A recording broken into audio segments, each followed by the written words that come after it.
With over 1 million searches a month, "Who am I?" is the most asked question on Google for who in 2022. It is an existential question of identity that we all deeply resonate with. It is no secret that over the past decade, questions of identity have been the focus of a tremendous amount of public and private discourse.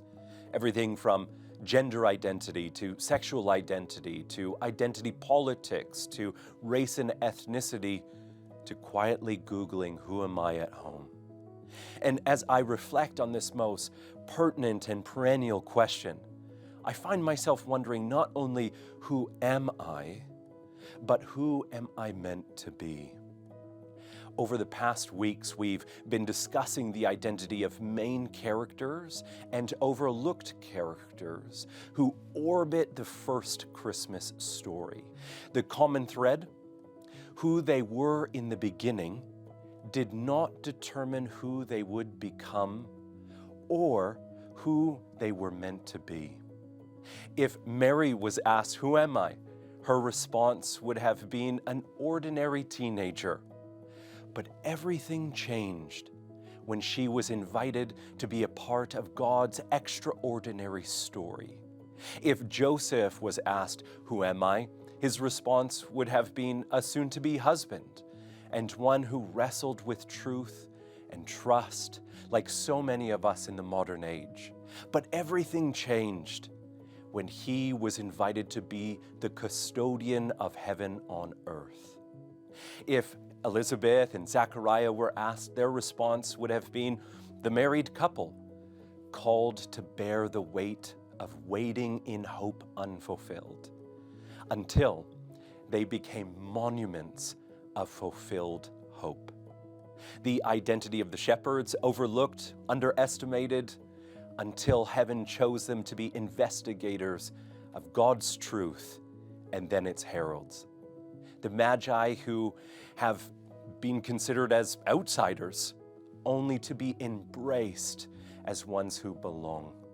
And of course, with Simeon and Anna, persons who were well acquainted with years of suffering, until everything changed when they experienced the satisfaction of deep fulfillment.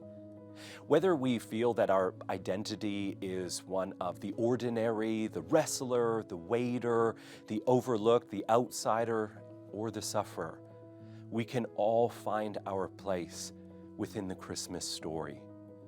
Where are you this Christmas season? How would you reply to the question, "Who am I?" In this cultural moment, there are so many factors contending for our identity. Ideologies, politics, socioeconomic status, and the like. These are important as they were for the characters 2,000 years ago. But they do not truly define who we are, much less who we are meant to be.